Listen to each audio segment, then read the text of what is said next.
Good afternoon, ladies and gentlemen. Welcome. Dallas County Board of Commissioners voting session. Today's Thursday, July 21st, 2022. Appreciate those that are with us in attendance as well as those that are with us online.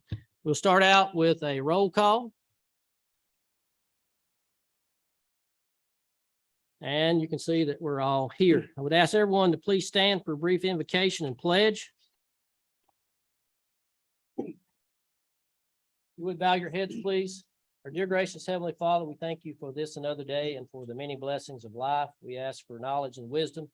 Carry out the business of this community. Anything that we accomplish, we'll give you honor and glory in Christ's name. Amen. I pledge allegiance to the flag of the United States of America, to the republic for which it stands, one nation, under God, indivisible, liberty and justice for all. You may be seated. We'll move on to announcements. Does the board have any announcements? I have a couple. The August 4th, 2022 voting session will begin at 6 o'clock because that'll be our last millage rate one, and it has to start at 6 o'clock. So that meeting will begin at 6 o'clock. All right, we'll move on to the approval of the minutes. First up, we have the minutes of the work session held on July 7th, 2022. Any additions or deletions? Motions. Motion to approve. Motion by Commissioner Fawcett, seconded by Commissioner Satterfield. Discussion. Hearing none, please vote. And that's approved 4-0. Next up, we have the minutes of the voting session held on July 7th, 2022. Any additions or deletions? Motions. Motion by Commissioner Dooley, seconded by Commissioner Gaines. Discussion. Hearing none, please vote. And that's approved 4-0. Next up, we'll move on to the approval of the agenda. I do have one change to the agenda, and that would be under new business. The Assembly Room Equipment Budget Cooperative Agreement Approval Request. We heard that earlier today, so I'll accept the motion with that one change. So move to approve the agenda with the change. Motion by Commissioner Fawcett, seconded by Commissioner Gaines. Discussion. Hearing none, please vote. And that is approved 4-0 with the one change. No one signed up for public comment in this particular section. We'll move on to alcohol license. We have two. First up, new alcohol license, retail package sale of beer and wine. Jagex Enterprises Incorporated, doing business as Elliott Food Mart. Mash the button.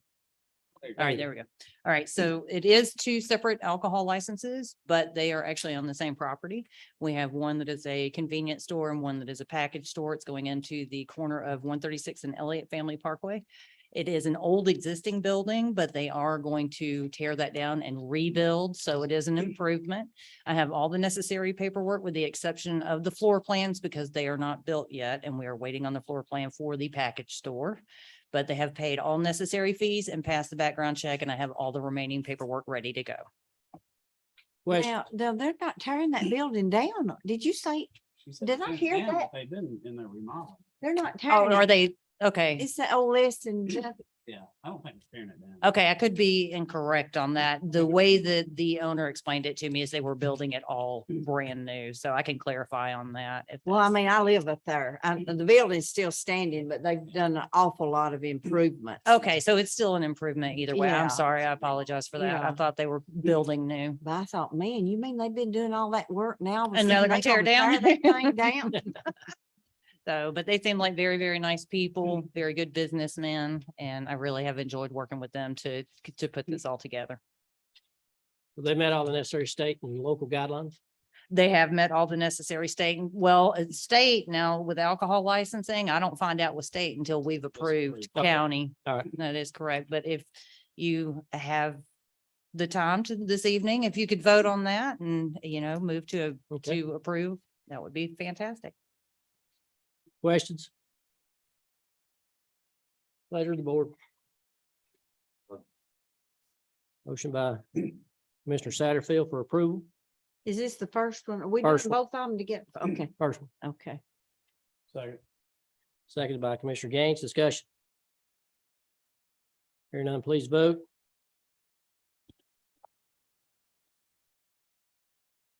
That's approved 4-0. Next up, we have new alcohol license, retail and package sale of beer, wine, and liquor. Elliott Incorporated doing business as Elliott Package Outlet. Correct, and it's the same property. They're doing like a gas station and then a package store beside it or with it. That is correct. Now it is two separate owners, but they have two separate applications and have done everything separate. Gotcha. Questions? Thank you. Thank you. Pleasure of the board. Motion to approve. Motion by Commissioner Dooley, Second. seconded by Commissioner Gaines. Discussion. Close competition right next to each other. Yeah. Hearing none, please vote. And that's approved 3-1. Next up, we'll move on to zoning. Go over the rules that are associated with zoning. Planning Director present the application recommendation of the Planning Commission. We'll hear from the applicant, open the hearing, hear from those who are in favor of the application, hear from those who oppose the application. Each person wishing to speak will be allotted 3 minutes per zoning guidelines. Anyone who speaks will need to sign in, give us your name and address.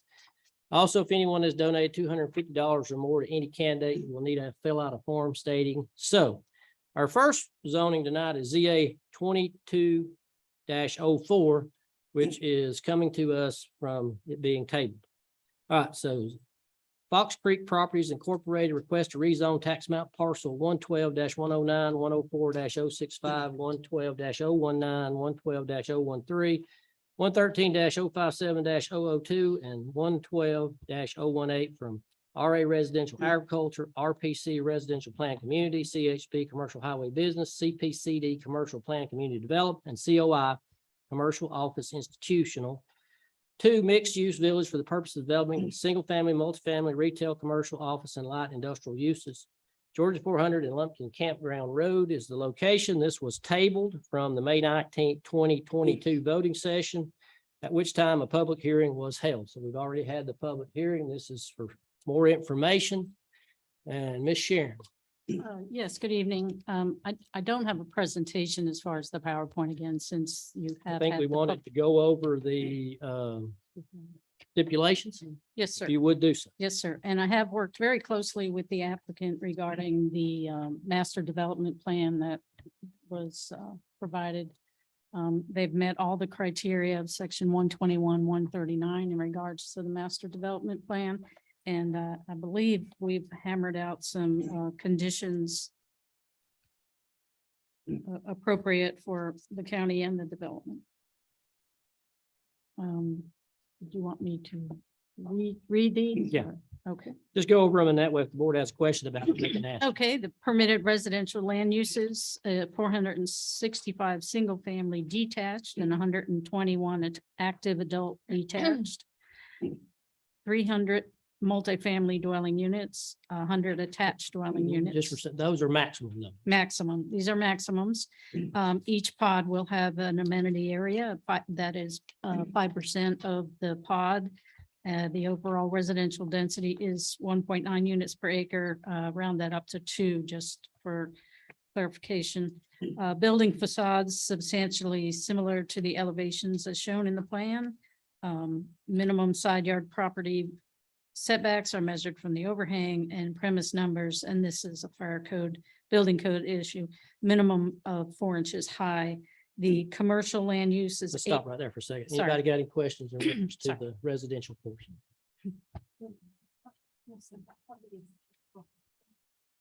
Resolutions, okay. You should have. This one, Yeah. okay. Okay, now I'm waiting. Okay. No questions there? I'll go ahead. Commercial land use is a maximum of 84,000 general office, medical and dental space. A maximum of 50,000 square feet retail and restaurant space, and a maximum of 250,000 square feet of warehouse, logistics and flex space. Building facades substantially similar to the elevations as shown in the master development plan. No questions. question for you. We have maximum number set, but per the zoning, it has to have mixed use village has to have commercial components. So do we have a minimum number that we would have on that as well? Because I mean, you have to have, well, we got a max, but I would think we would want to have more of the minimum on the maximum on the residential side, because that's an expense to the county, but a minimum on the commercial side, because that's a revenue generating aspect of the project. So Certainly adds to the condition. Typically, that's not an issue. You typically get a lot of commercial. Well, it depends on the developer. Sometimes you get all your commercial and they never come back and do the residential. So, yeah. Does that happen? In my experience, It has. does? Has it- Okay. has it been our Oh, experience so no, far? it's not been our experience. Okay. But certainly, in the comprehensive plan chart, and it was in the original booklet. There's the chart. Yeah, there is some percentages in there. Do you want to refer to this or? That's what I was just looking at. So that's in the code. I'm looking at just it's in the comp plan code. Yes. That does provide for some minimums for this type of development. But I would suggest that we put in whatever, if that's not enough to make everybody feel comfortable, then we put in you conditions. read those? Hope I'm reading the right thing. So detached homes, well, no, you're worried about the commercial. So employment uses, office, retail, service, restaurant, civic, institutional, in mixed use building or freestanding, 150,000 to 250,000 square feet, with a general range of land area needed of 7 to 20 acres, with a range of percent total land area and activity center of 1 to 2%. That sound right? Mhm. Then it also provides for parking structures for those uses are carved out separately, as are parks, open space, and roads are all carved out separately. So I'm not sure if that will address your concern. If you're worried about, Do we have that document? I don't know. it's a part of the comprehensive plan.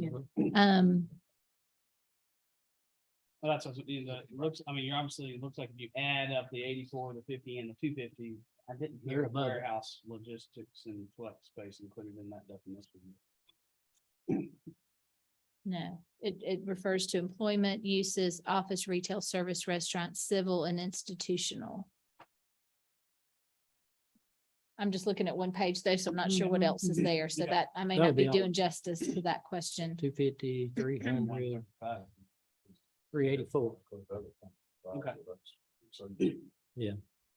Okay, go ahead. Thank you. Open space, 200 acres, to be preserved in perpetuity.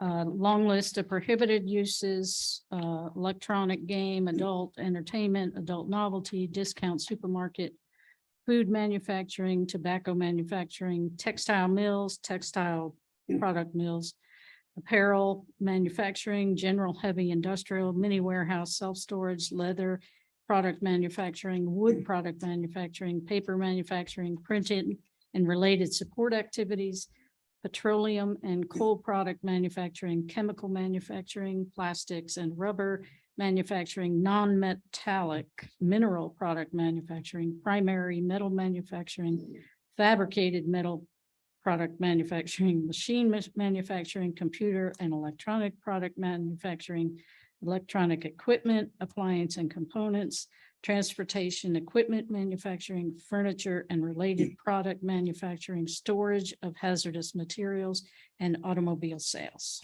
Let me ask you there, we talked after the last meeting with, I want to say some of the development authority members, and one of the things that we're trying to go after some, like some medical We did. research that. manufacturing, so that could potentially, if it's a prohibited use here, that could limit what their marketing abilities are. And I don't remember if I talked to Kevin or Christie on that. I thought that we were going to change that because that was very limiting in what their opportunities were to be able to attract. What they're looking for is more of a research industry, and it's not considered manufacturing, and it didn't fall under Machinery that. manufacturing, if you're manufacturing like a medical device, I think Tony even brought that up, is like if you're manufacturing a medical device, it could be somewhat limiting and we wanted to adjust some of this, so it didn't. We did meet and realized that it's okay under this list and under our own land use code. Per the NAICS code. Okay. Y'all comfortable with that, Tony? Okay.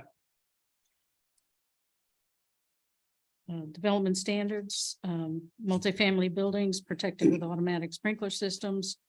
Poured concrete retaining walls visible from the public right of way must be faced with stone or brick. Multifamily units, upgraded with, hardwood floors, modern fixtures. Family portions should have at least one top quality amenity, being a full service gym, resort style pool, clubhouse, dog park, or picnic area. There shall be no less than a 50-foot undisturbed buffer plus an additional 25-foot setback from all stream banks. There shall be no less than a 250-foot undisturbed natural vegetated buffer from the banks of the Etowah River. All encroachments shall be perpendicular as practical. Grading for stormwater detention ponds shall not encroach into any buffer. Any improvements to water or sewer is at the developer's expense. No trees in the right of way or utility easements. Residential permits shall not be issued until the transfer or the deeding of Pod C to the Dawson County Development Authority for employment activities and the donation of 3.5 acres to the Dawson County government for public use. So that's a trigger for residential permits or a stop. Also in our comp plan talks about residential and non-residential being built out simultaneously. And so It does. that's in our comp plan. That's in the comp plan and it's language that could be added to this if the board would so choose. Yes, we talked about adding a condition 11 there to the development standards. And we could incorporate the language from the comp plan, which would read like this: if we wish to add a condition 11, development of each pod must be phased so that within the first phases, both residential and non-residential spaces are provided at the same time, as opposed to one or the other being built first. That's what's currently in the plan. And then I would propose maybe add an additional sentence that provides what happens if it doesn't work that way, and say something to the effect of, in the event the proportion of development among the residential, commercial, and industrial development becomes imbalanced, permits will not be issued until the development comes into compliance with this condition.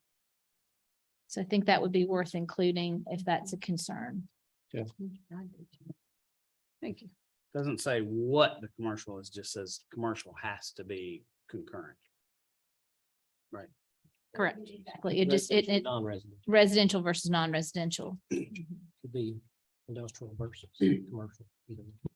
Okay, F conditions, a few of these from the planning commission: land leveling and grading cannot commence without an approved associated land development plan. And that is the actual plan for the buildings and everything, not just a grading plan.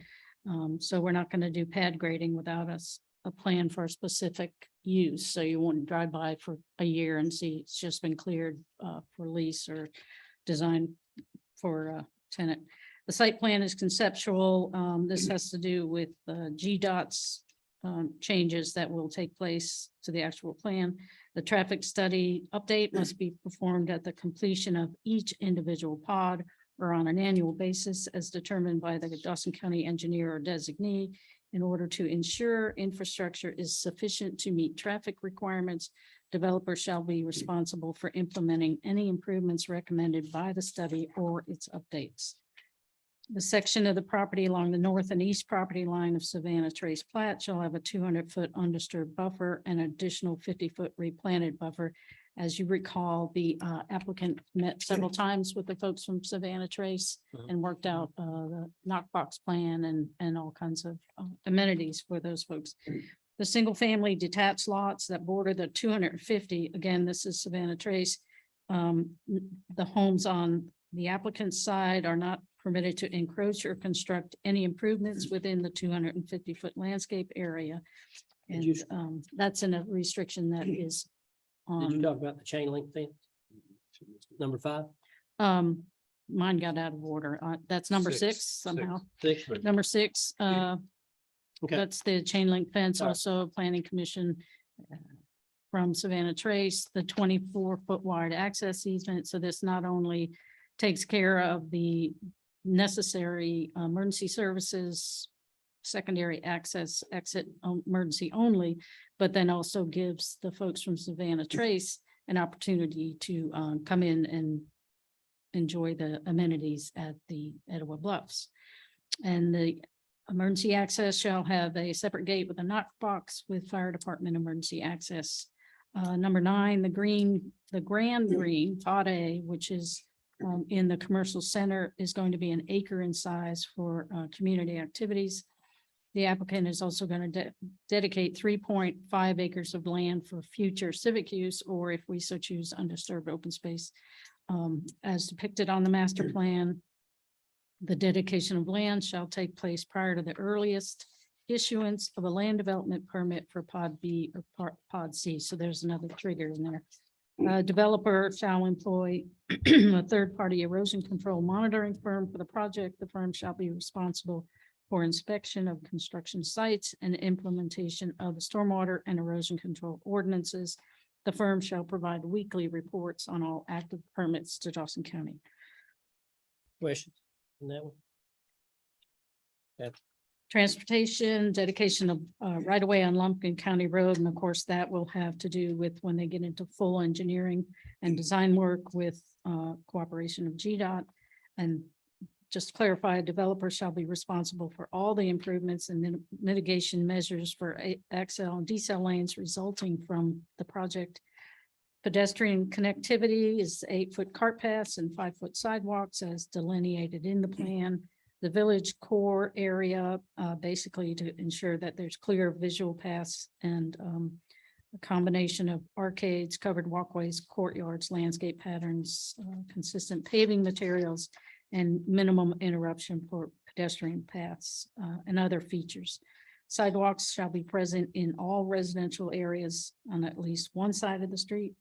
In non-residential shall be along both sides of the street. Excuse me. Sidewalks and pedestrian driveway crossings shall be placed so pedestrians are visible to drivers and drivers are visible to pedestrians. Sightlines shall not be blocked with landscape or signage. And we were really getting into some design criteria there. There shall be no access to Grant Road, streets, roadways, and associated right-of-ways shall comply with the provisions of the master plan. And then the next is landscape. No questions. Questions? All landscaping design required in this resolution or in the land use resolution shall incorporate a minimum of 40% evergreen plantings, trees, shrubs, and ground covers. All plant materials must be Georgia native. Landscape plans depicting plant materials to be used to mitigate development impacts along the northern and southern project boundary shall be submitted at the time of application for development permits.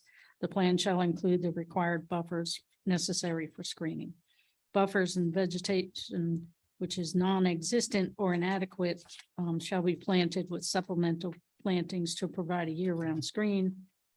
Supplemental plantings and replantings shall consist of evergreen shrubs or a combination thereof native to the region. All trees planted shall be a minimum of 6 feet in height at the time of planting and a species that'll achieve a minimum height of 20 feet. Stormwater management, including but not limited to detention and retention ponds, shall include landscaping intended to attract dragonflies for mosquito control, and then it goes on to list the such types of plants. Parking shall be designed to ensure safe flow of traffic in the village core area, as well as safe travel of pedestrians, bicyclists, and delivery vehicles. Landscaping shall maximize natural areas. And J is compliance with the master plan in the event of any inconsistency between the terms and provisions of this resolution and the master development plan, that the resolution takes precedence I should say, the language is the more restrictive shall govern. So kind of a common sense approach as to knowing what is more restrictive. Questions for Sharon? Is there any reason, I mean, there's just, it talks about 3.5 acres donated to Dawson County for public use. It's mentioned under item 10 in development standards, and then it's mentioned again on number 10 under conditions. Are we just talking about one It is 3.5 the same acre? parcel. It is Same the one. same parcel. I was looking for a way to trigger that we're not gonna issue permits for residential use till we know for certain that we've locked in the 3.5 acres for public use, Okay. county public use, and that the development authority has locked in for their industrial use. As close as we could come to drafting. the final language. On the F1, and I know that one of the targets for the Development Authority, it could be a big win for them for attracting some light industrial stuff. When we talk about land leveling, grading activity cannot commence without an approved associated land development plan. Sculpting of area of land, i.e. pad grading without approved plans for a specific project is prohibited. I know that piece is gonna take, I think, quite a bit of padding and grading out, and I would assume the desire of the development authority would be to have it, is it pad ready? Or, I mean, I hear that term, and so they have somebody that's ready to go versus waiting for it to be padded out. Typically, pad ready, you would have some civil plans. You would have either what they call the white box, you would have the plans showing the outline of the building. You may not know who's using what of the flex space interior, but in order to even nowadays to even grade like that, you would have to do your stormwater, where's the water going on and all that. So that would be enough of a development plan for us. But So in- that would be enough for the developer to have to pad that out to a pad ready in order for them to be able to turn around and market it. Correct. They don't have to have, I mean, it specifically says, approved land development plan, specific project is without approved plans for a specific project, but you're just saying. And that would that's- be their project, the white Okay. box. Other questions for Sharon? What did, what's the size of pod C? What did it wind up? Acreage wise?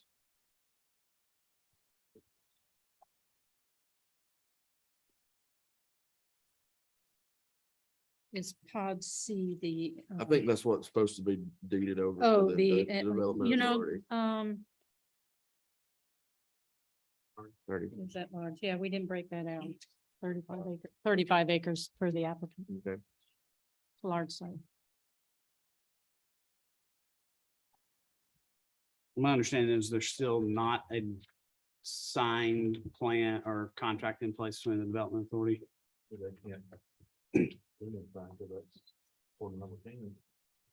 gotta have some, before they can get a permit. Where? Number 10. On what? Is that under D? Under D. Commissioner permit should not be issued until transfer beginning of Pod C. But they don't have an agreement on how that's gonna work out. And that meaning, yeah, this just means that they can't build I would- residential I until don't- they get that, but there's no agreement. She's here. What? You said it, has it transferred or when will it transfer? No, my question is my understanding is we still don't have a official agreement between the development authority and the developer at this stage, correct? Okay.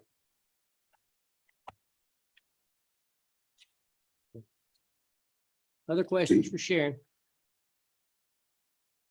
What's anticipated getting that nailed down? Conversations, I assume. Is that 30 days, 45 days? There seems to be some. Come up here, Tony. Tony, come up here.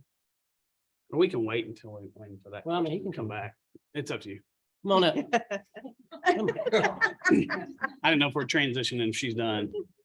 Simon From said. the Development Authority, I just, based on our last meeting, there seems to be some fluidity to the cost in today's environment, particularly on getting things pad ready. So it's not so much the land cost, but the development of the land cost.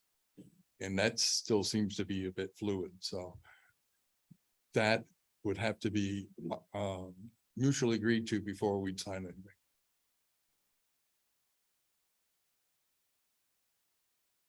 Okay. All right, any other questions for Sharon? Questions of the applicant? Any questions of the applicant? Anybody? Come on up, applicant.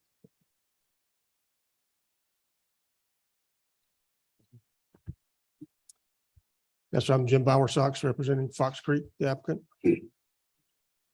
What's under the mixed use village and the concurrent construction of both residential, I think we've talked about this before in these meetings, is the fact that this particular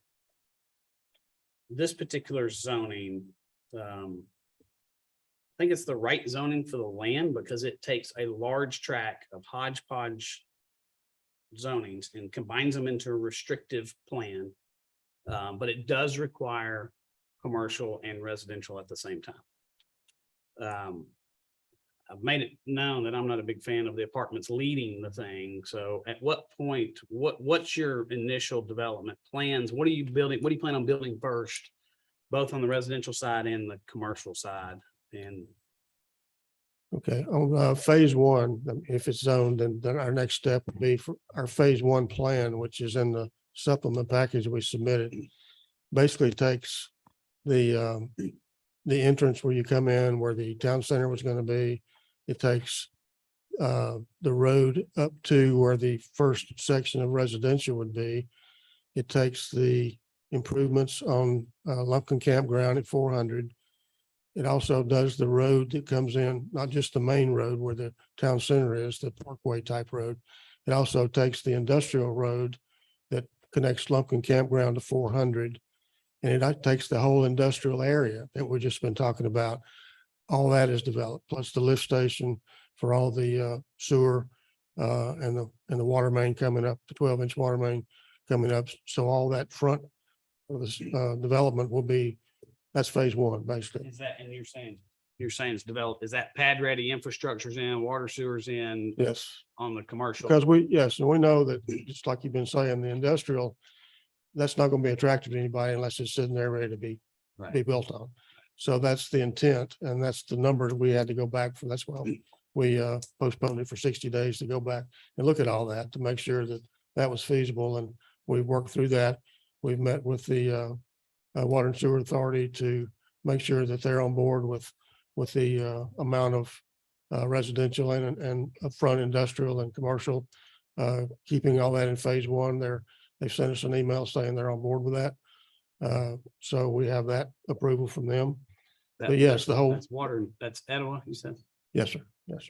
And what is their, I know you're working on a temporary solution for sewer, you don't have the full capacity. What's their total? Are they still at the 421 or whatever residential units, or they change it? It's at, let me think here.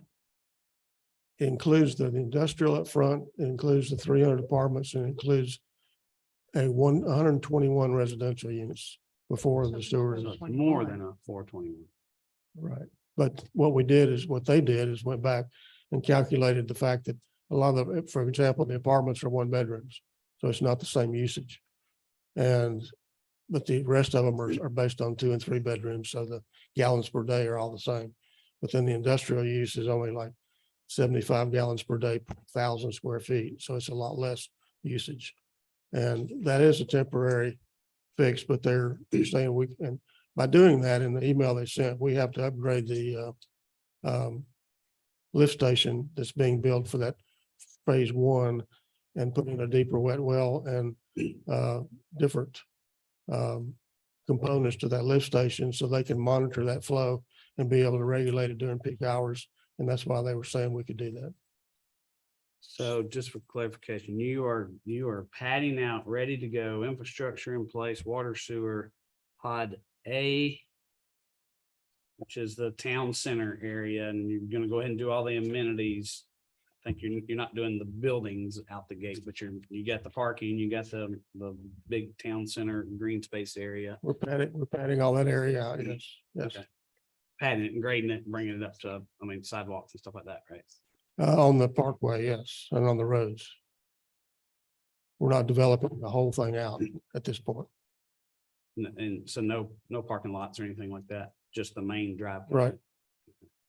And then. But we are grading the whole area, the park, the buildings and the park area, all that is graded. Yes. And then pod B, which is the units that are along 400. Is that getting done? That's not going to be done.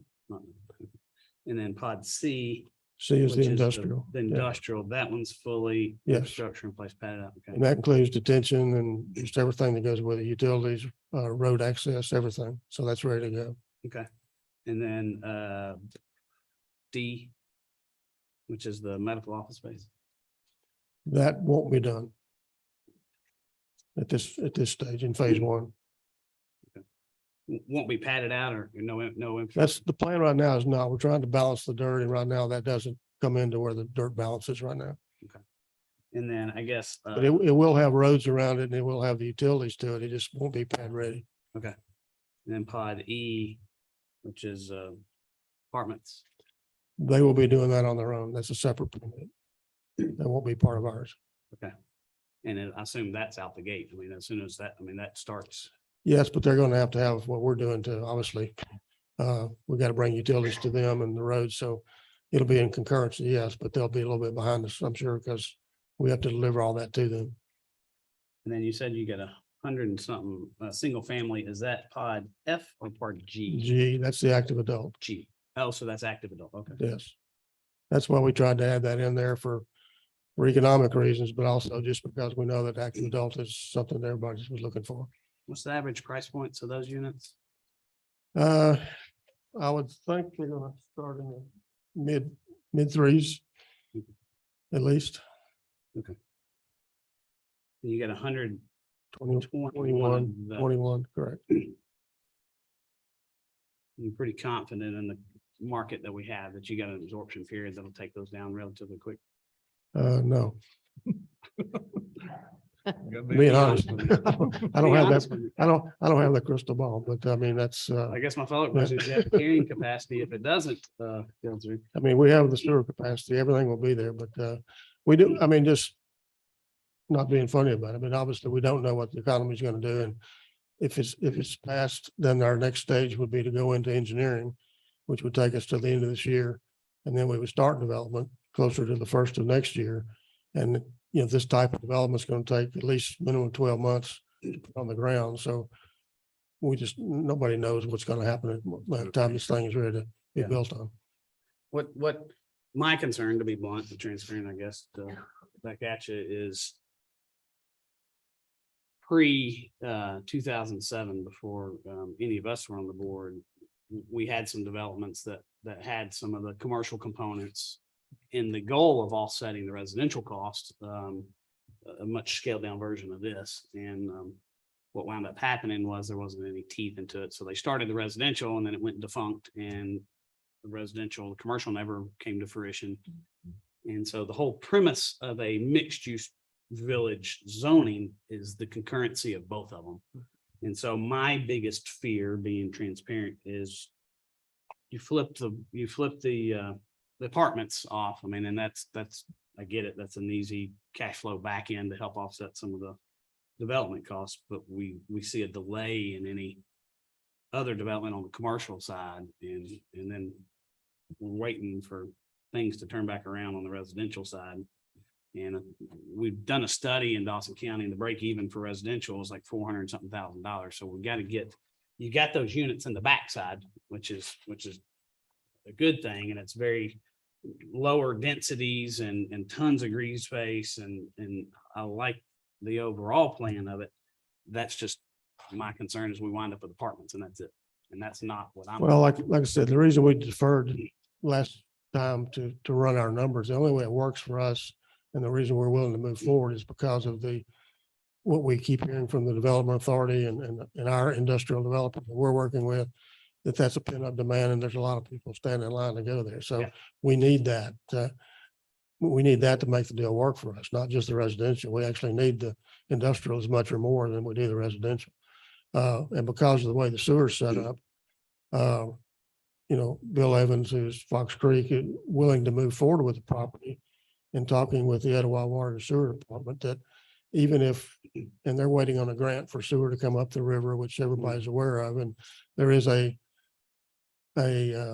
alternate for us, if that never happens for some reason, an alternate to run the sewer out the back with a force main, down several miles to get to gravity sewer. But right now, the way the economics of the project works, Bill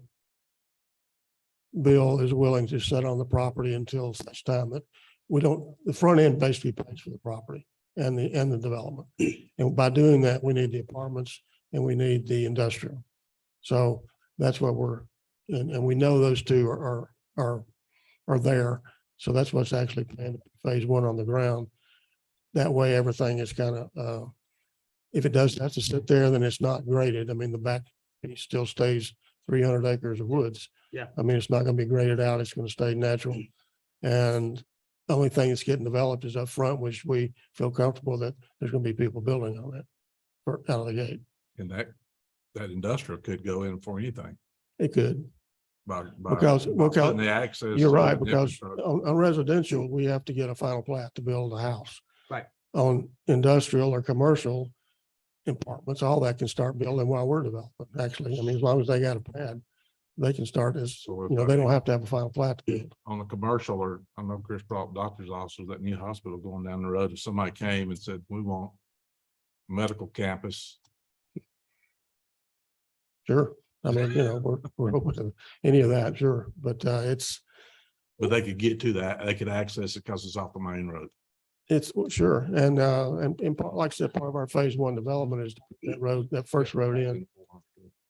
You talking about pod B? So realistic, you could have the industrial and the medical or before you had anything else. And that was one of my concerns about when we say maximum, or when Sharon was going over, where we have a maximum of 250 square feet of industrial. Let's just say the users come in and we've already talked to some users that are looking at 150 square foot buildings being 300. Yeah. So would we have to come back, since this says a maximum of 250, and get this changed because we're going over 250? And that could be very possible. Yeah, I mean, I think the spirit of the mixed use village, to go back and revisit that definition, is a village where you got some retail, you got some office space, you got some industrial. I don't think it works with 100% industrial, so there's Right. got to be a balance there somewhere. And so, but to your point, if you got a suspect that's coming in and they need 300, then, if that makes sense, then we could figure that out if it flows well with the rest of the development, but you still got to have the office space and the Sure. retail as the time comes. And that's what we talked about until the project as a whole gets starting built out and creates the momentum for those kind of users that want to be here. That was the whole purpose of having, multiple sections in here, so we can build those out separately as the need goes. Sharon, do you remember what and Billy brought it up last time, maybe y'all remember, as we sit now with the hodgepodge zoning, the apartments could be built, About 85%. so they could build 250, 260 apartments. I think that's what we came up with last meeting, is about 80 or 85. With not 200 acres of green space, so Right. they'd have a minimum green space. And they could build closer to the river. No offense to the apartment guy, but I'm done with apartments. Okay.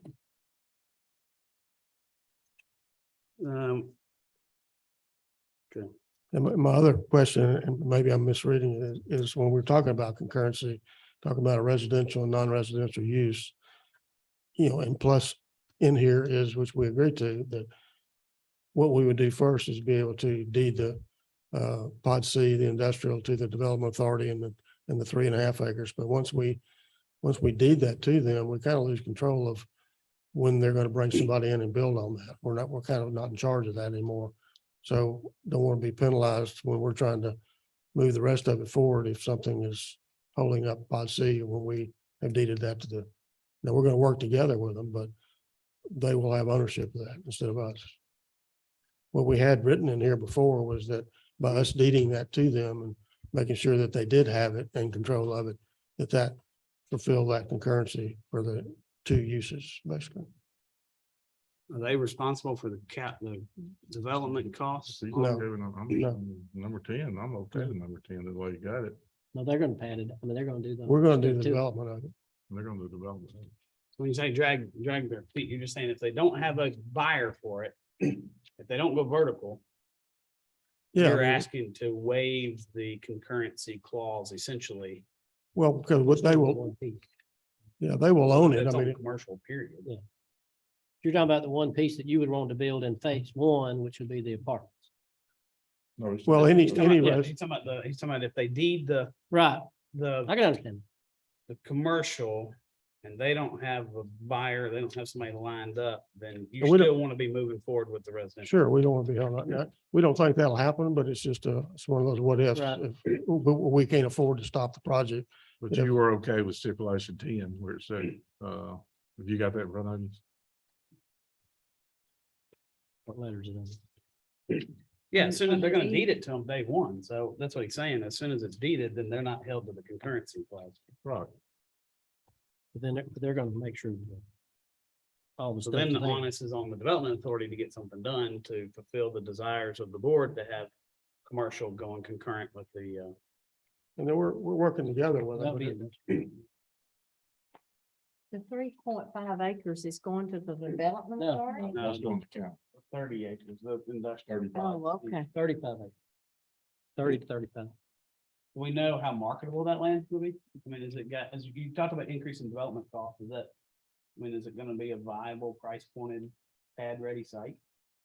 Yes, I mean, we've already done the engineering on it, preliminary engineering. And we came up with preliminary numbers. That's what we had the deferral for, to come up with those numbers. So we have already done that and to lay out all the utilities, lay out the roads, we've done a grading plan.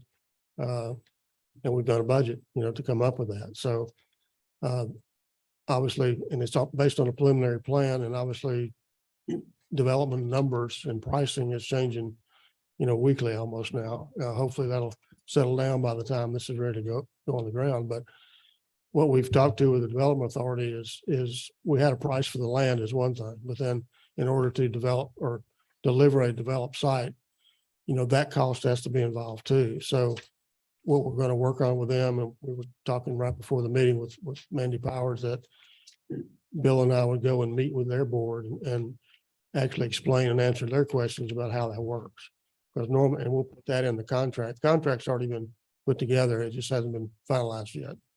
So, and that has to do with how these numbers work. So in our view, it'd be more like a development agreement that we would enter into with them as part of that contract, where there'll be a price for the land.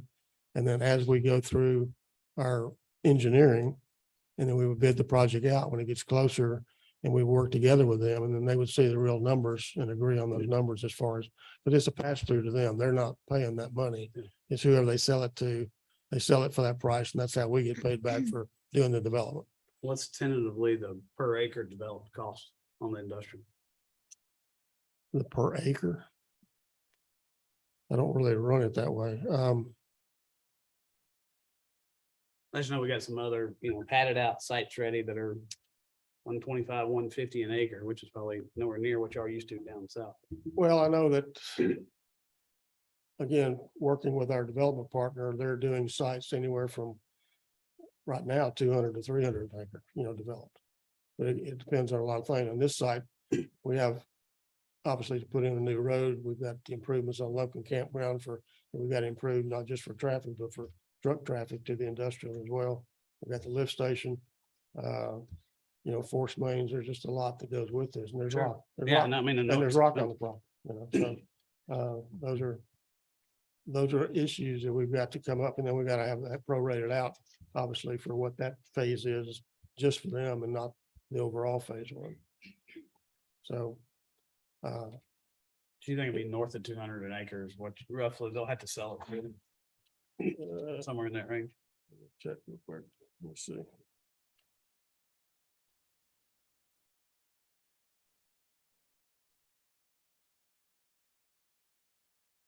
No, it won't be that much. I mean, that's $7 million. And the number that I was coming up with on the preliminary plans was if you take the land out of this, it was much less than that. What I was looking at was closer to I think it was 187 to 190, somewhere in that range per acre developed. Less than 200.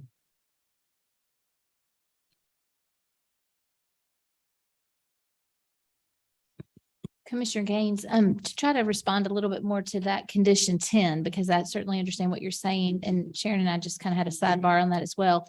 A couple of points there. So that refers to the deeding of pod C. Sure. But there are 3 other pods, to my understanding, that include commercial and office development. Right? Pods A, B, and D. And so I don't think it's anyone's intent that they would be responsible if pod C does not quickly come into development from an elevation standpoint. But there are those other office and commercial pods that they would have control over. But And so, I mean, the intention is not to develop those concurrently with the residential. but that's what we're suggesting that they need to do based upon some concerns we've heard from some of you. So that's what the board needs to decide. If the board's happy that they can convey pod C and then do nothing else, then we need to say that. But there was some concern expressed that you wanted to see that concurrent commercial, office, and then industrial. So we got really 3 components. If you'll notice that pods A, B, C, and D are all intended to have some kind of non-residential commercial component. Let me ask you this, and going back to what you're talking about there. How many phases are we looking at? Now, phase 1 is what you just said. What would be phase 2? Phase 2 right now would probably be,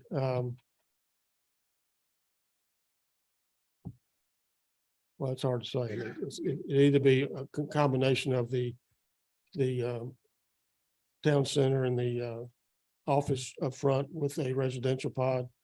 I mean, the intent is to let the residential in the back sit for a while until the market gets there. So basically, going back to what we're talking about, it coexisting together. So in each phase, because in phase 1, you've got industrial coexisting with the apartments. In phase 2, you would have Apartments and the active adult. We got 100 active adult. yeah, active adult and then the industrial. Right. And in phase 2, you would have the town center and more residential or no residential in phase 2, It'd probably be a combination of both. combination of both. Yeah. And so how many phases are we looking at total? Well, again, that depends on the market, but there's Yeah. probably, that probably is, I'd say at least 4 to 5. Okay. And so in each one of those phases, they would be some of both. There should be, yes. Okay. But again, it's all market driven and sewer driven in the back. I mean, and staying with our comp plan, it has to be concurrent. I'm just trying to make sure that that's what you're thinking and what I'm hearing. So everybody's saying they're confident that C is gonna come out of the ground pretty quickly. So would we be open to changing 10 so that you're not released from the commercial requirement that is part of mixed use village zoning?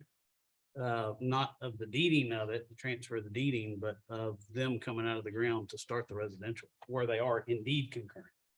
Because 10 relinquishes your requirement to have any commercial. You're putting the onus on the development authority. Well, we keep saying commercial, but the way I. read it- Industrial, Yeah. which we're calling in commercial. That's what you're using for Right. the coexistence of residential is the industrial piece. Because we're not doing any of the other stuff right now. Right now, right.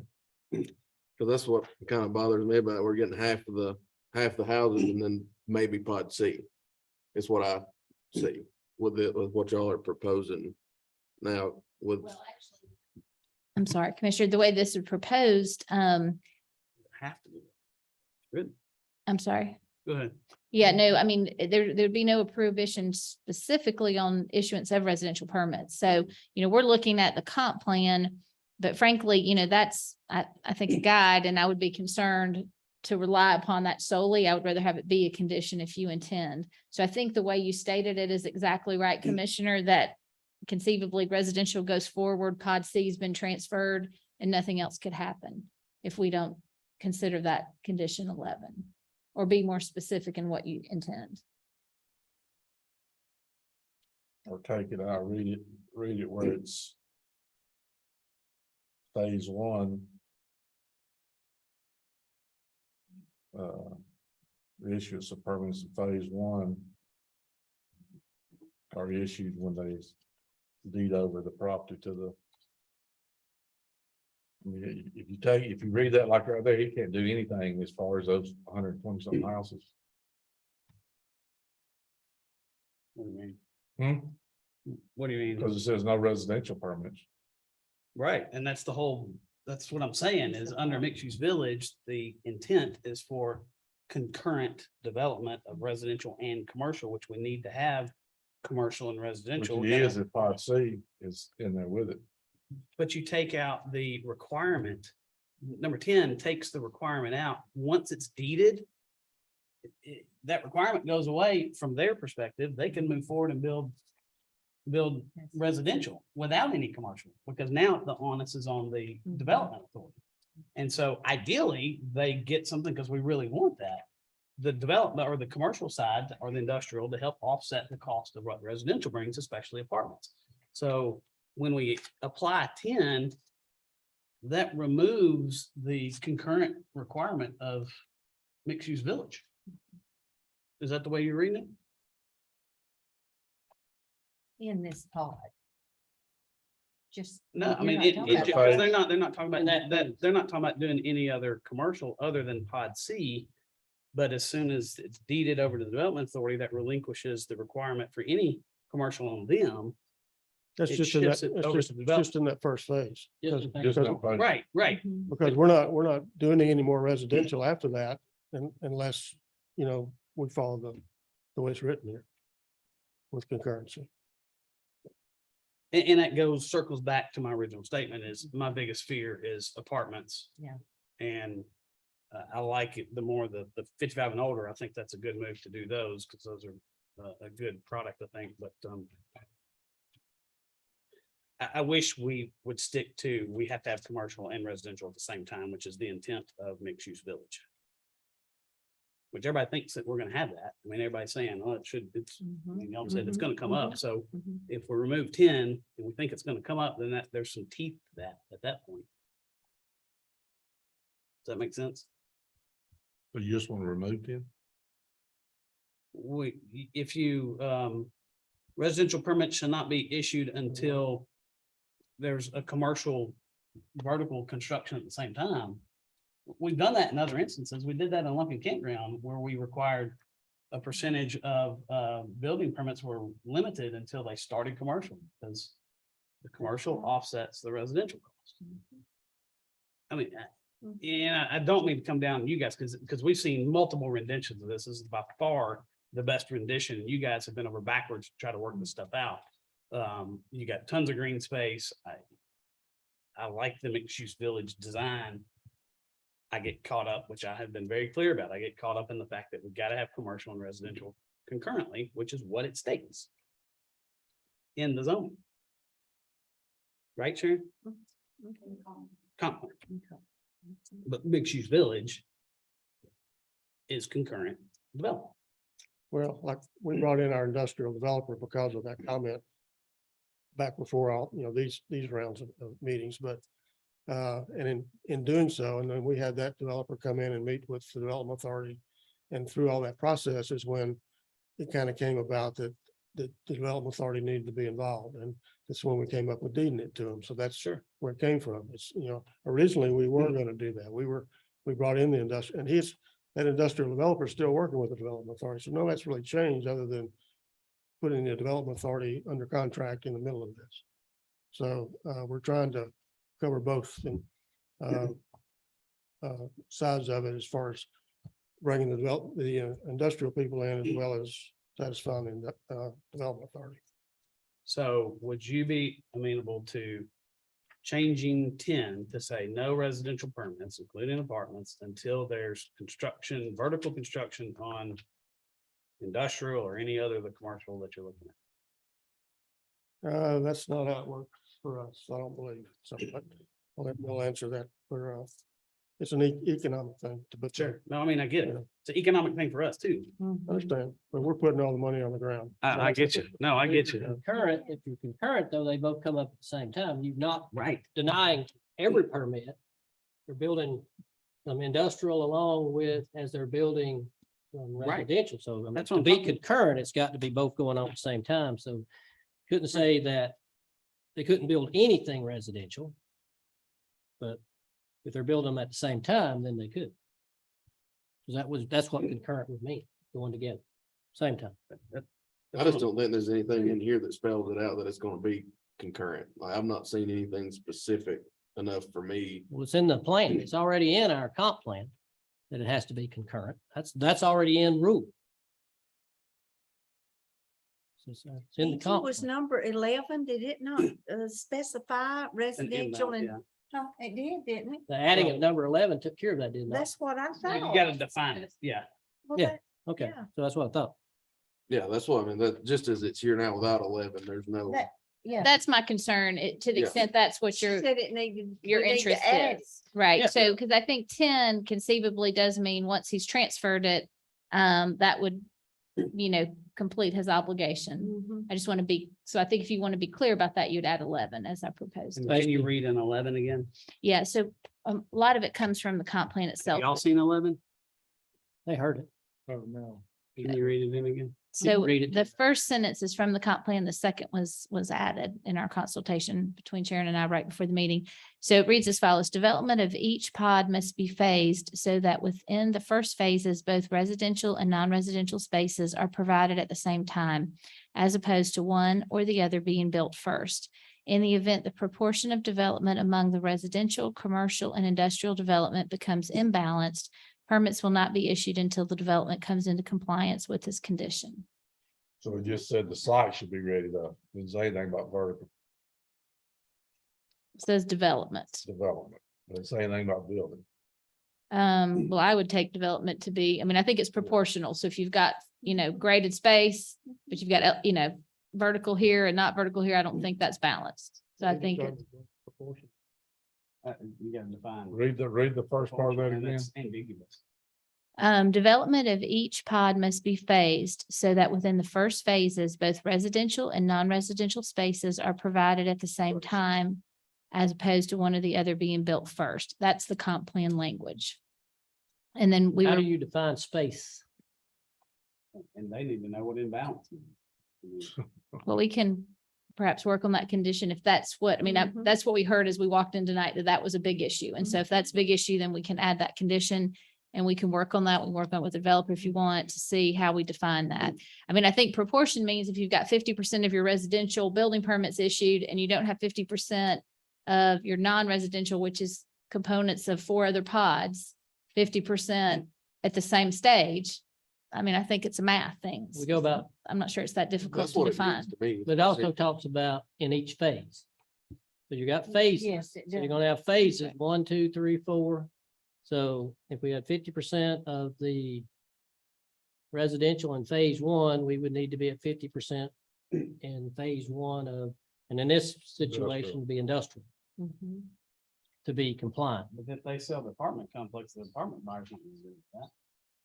They can't finish building it until they get, I mean, if They're not gonna- they get all. But we may not even need to reference phases because I think the goal is that it's going to continuously produce, proportionately. I think is what you would intend. But I'm just going on what it says in the plan. It Right. Talks about phases. in the It plan, does. 'cause It says. When you yeah, talk about correct. mixed use village, you're not building it all at one time usually anyway. You're talking about building it out in phases. Yes. And so I think that's the reason the language says what it says. Because it understands that there's going to be phase 1, phase 2, phase 3, whoever put that language together before my time. Same here. They keep- But I they think, keep- they keep but- Obligated if you're selling off the apartments, you can't be obligated to, I mean, they're not gonna agree to that, I would think. Yes.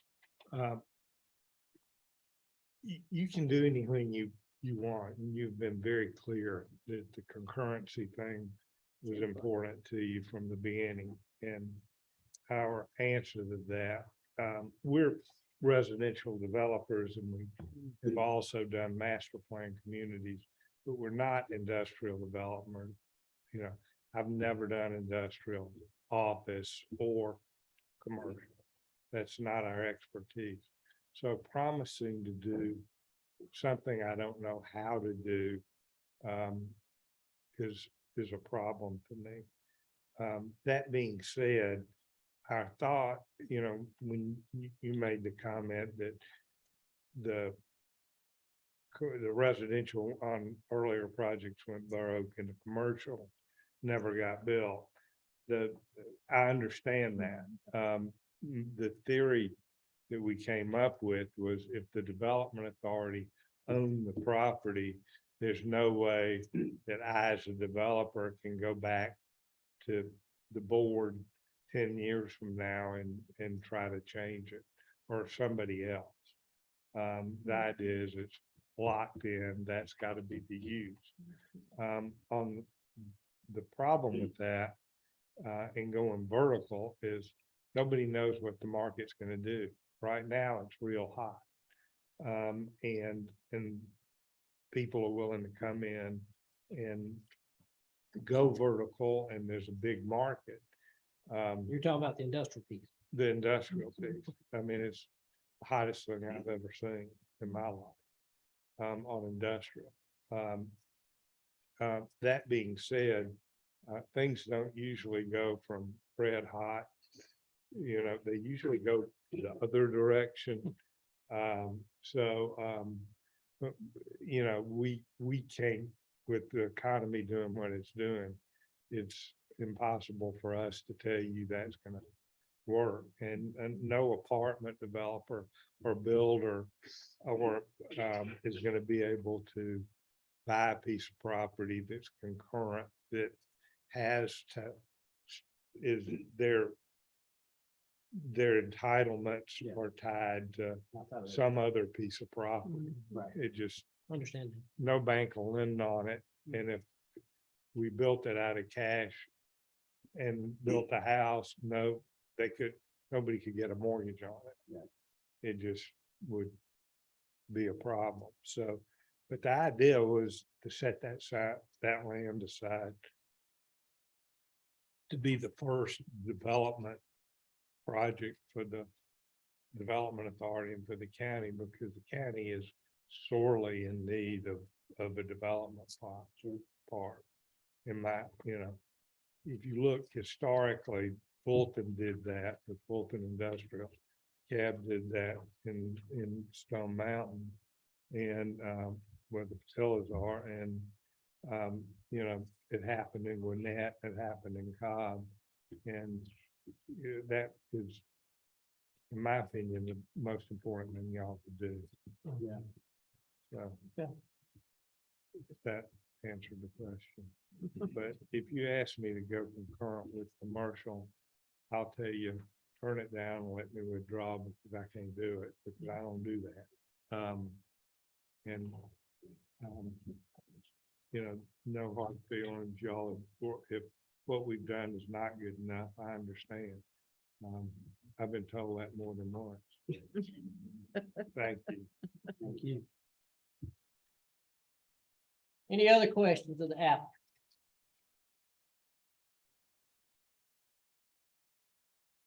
Thank you, sir.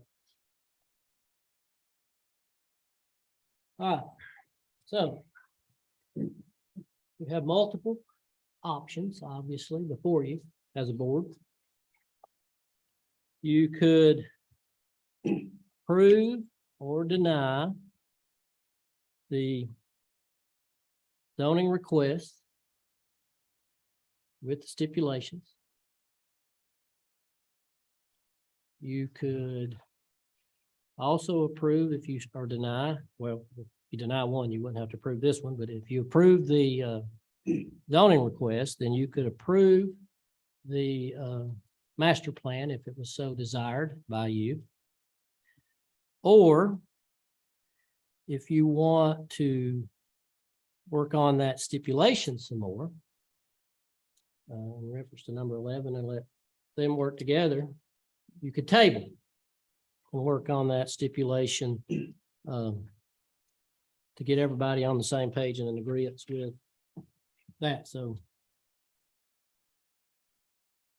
those are kind of what your options are as I see them. So what's the pleasure of the board?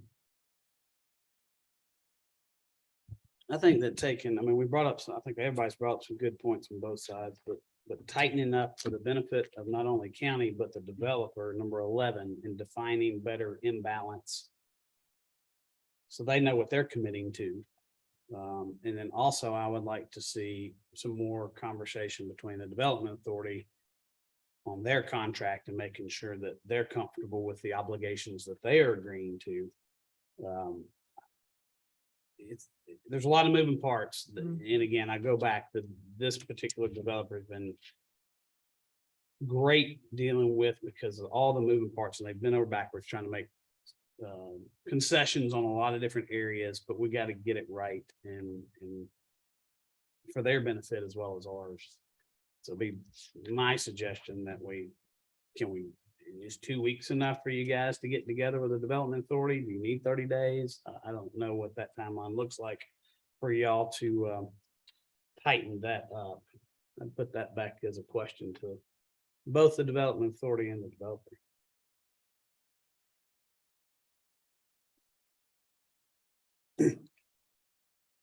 Our opinion is we can do it in 2 weeks. Can we have 30? In case we're wrong. So 30 is, okay. Once we agree, then the attorneys have to get involved. Yeah. Yeah. Good Lord, we know the attorney's got to get involved. Are you gonna put that in form of a motion? Well, that was for discussion. I don't know if anybody else has any other thing, but I mean, I'm happy to put that in front of this board as a motion that we. We can put it in form of a motion. If we get a second, we can discuss it All today right, if they so want to. I'd make a motion that we table the ultimate decision for 30 days. And Kristen can give me the date as I'm talking through this to better define number 11, Second Wednesday or the second meeting, yeah. August 15th, 18. August 18th. So August 18th, so we can better define development standards 11, as well as tighten up the development authority contract. And I'm going to add another one to the tail end of this is under D. To allow while the development authority is having conversations around the contract to make sure that those restricted prohibited uses don't get you into a position where you become less marketable.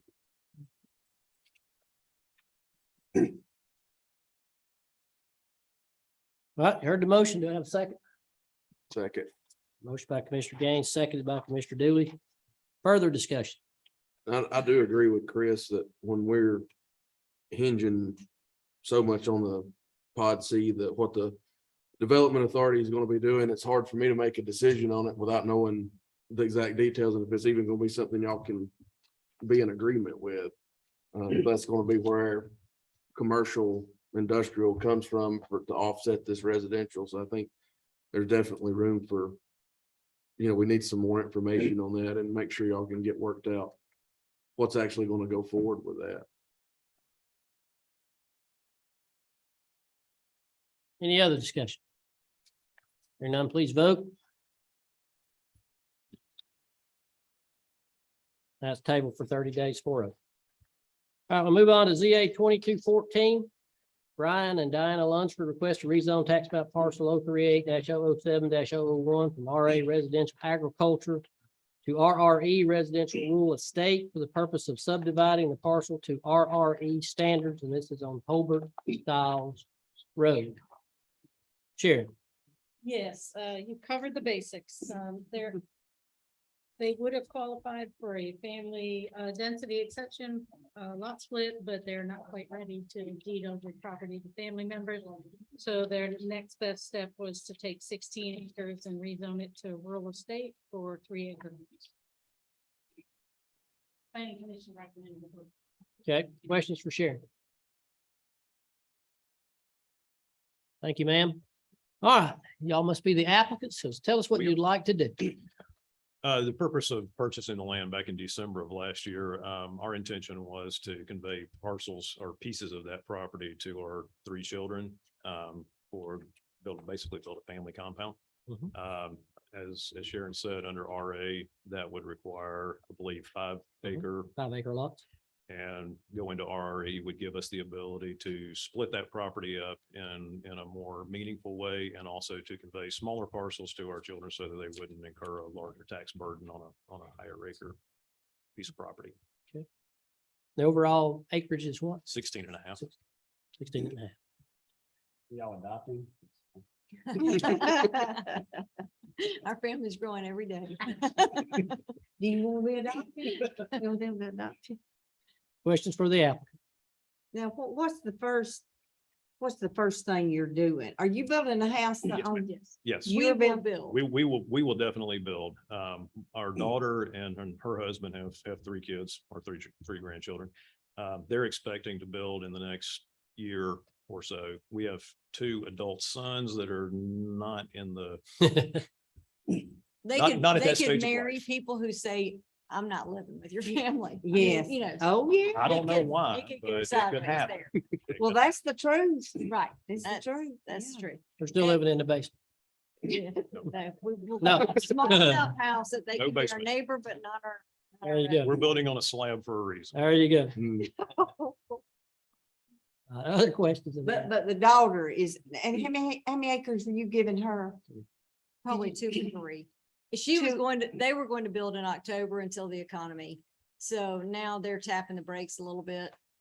So they're not ready. They're gonna wait and see what the economy does. The house that they're in, they're in Dawson County, if they sell before October, they would have to pay capital gains. So they're landlocked. They could not take advantage of what was going on in the housing market. Hmm. And so by October, it may not make sense for them to, if building prices are still high and now the housing market is not the same, it might not make sense to make a change that quickly. Back to Sharon, RE 3 acre lots, right? It's 3. Okay, making sure. But she said 2 or But she's, 3, well, he said 3. or somebody did. Has to be 3. Whatever. RE 3. Okay. Well, we need to be clear on that. Yes, ma'am. Well, yeah, I mean, that's the zone Yeah. they're asking for, so it'd have to be 3. Okay. Any other questions of the applicant? Thank you. You may have some more later. All right. With that, we'll open up the hearing. Anyone here to speak in favor of the application? Anyone here to speak in favor of the application? Anyone here to speak in opposition to the application? Anyone here to speak in opposition to the application? Seeing none, I'll close that hearing. What's the pleasure of the board? Looking to approve. Motion by Commissioner Fawcett, seconded by Commissioner Gaines. Discussion.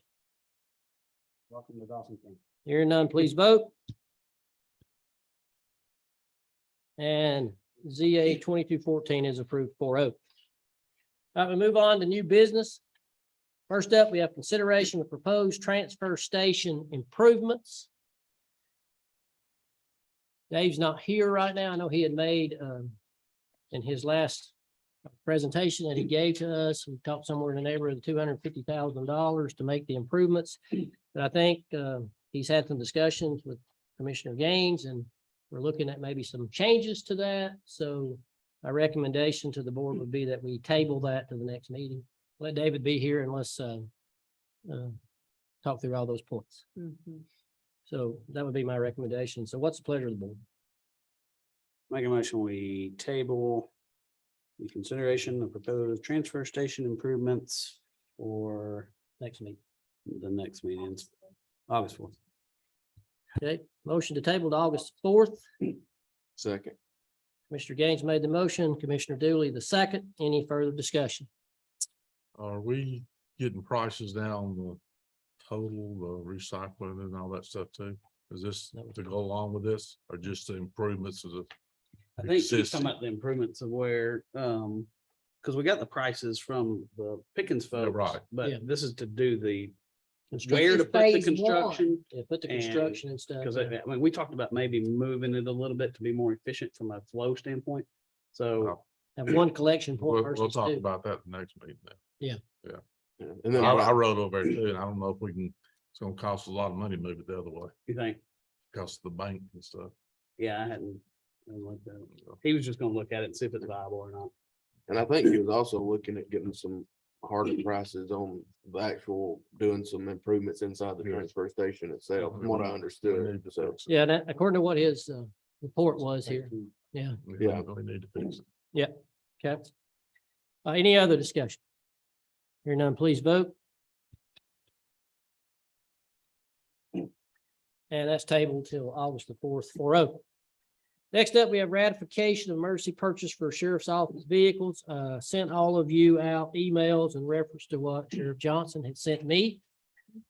Asking y'all to email back and so that he could make this emergency purchase because they were going like hotcakes. Mhm. And so they worked with finance and with purchasing to be able to get, it was 8 vehicles, correct? I mean, 9, I think total, because y'all were paying for 1 out of the fund you have. So 9 of the, originally, I think they had 20, but it went down pretty fast.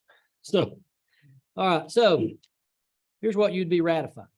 And Melissa sent this out or sent this to me, and so I'm going to read this so y'all understand it all. On July the 8th, 2022, the board, Chairman Thurman, Commissioner Satterfield, Commissioner Fawcett approved the emergency purchase for 8 Dodge Chargers. So she had gotten 3 of our responses. And the amount of $271,406.96. Those funds will come from Splosh 6. The vehicles be received from Stivers Brother Automotive of Alabama, who has all vehicles on site and ready for delivery. On July the 19th, myself, Mr. Gaines, Fawcett, Mr. Dooley, the board approved the uplifting of emergency purchase for 8 Dodge Chargers for the sheriff's office in the amount of $88,000, and that money will come from Splosh 7. Patrol Upfitters is the anticipated vendor for this portion of work. So those are the 2 things that you will be ratifying, and it's out of 2 different funds. You'll be ratifying the purchase of the vehicles and ratifying the funds for the upfitting of those 8 vehicles. And out of Splosh 6 and Splosh 7. So any other information needed? Motion. Motion approved. Chairman Thurman read into the record. To ratify the purchase of the vehicles and the upfitting of the vehicles out of Splosh 6 and Splosh 7. With those numbers. Right. I All right. second.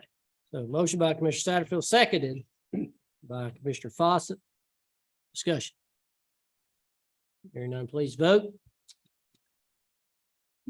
And that's approved. 4-0. All right, our last item is assembly room equipment budget cooperative agreement approval request that was brought to you today. That's an additional 23,000. Got the number over there? And that makes a total of 99, which we already approved 76 of that. So you'll be approving the addition of 23,000 to keep that under 100. So we can get this place fixed up where people can actually hear us. Any other information needed? Motion. Motion to approve. Motion by Commissioner Fawcett. Seconded by Commissioner Gaines. Discussion. Does that include the cooperative agreement, the professional exempt? Mhm. class? Yeah, we need to do that. And that money would come from fund balance. Well, you gotta The- agree the- the professional the exemption. exemption, Yeah. yeah, Who made that motion? I did. I amend my, well, You just pull it, just pull your motion and start over. okay. You want to pull your second, whoever seconded? I seconded it. All right, so, all right, so start over. Okay. There's about 5 different things listed on that, wasn't there? Yeah, let me read, Bring it over. because we want to get this Get it right. right. Yep. I remember that. There was a lot to that. But She's that a- professional. She's a good reader too, so give it. Oh, okay, that professional exemption is very important. Yes. Yes. Okay, this is the motion to approve a cooperative agreement through USETPA. And that's the Patterson, professionally exempt WH plats, accept the quote submitted and to award a PO to WH plats for work and to increase the budget for this project by $23,501 for a total budget of $99,742. Okay. And that's it. There's the motion. You'll second again. I will second Sharon's motion. All right, so we have a motion and a second. Any other information or any further discussion? Hear none, please vote. And that's approved 4-0.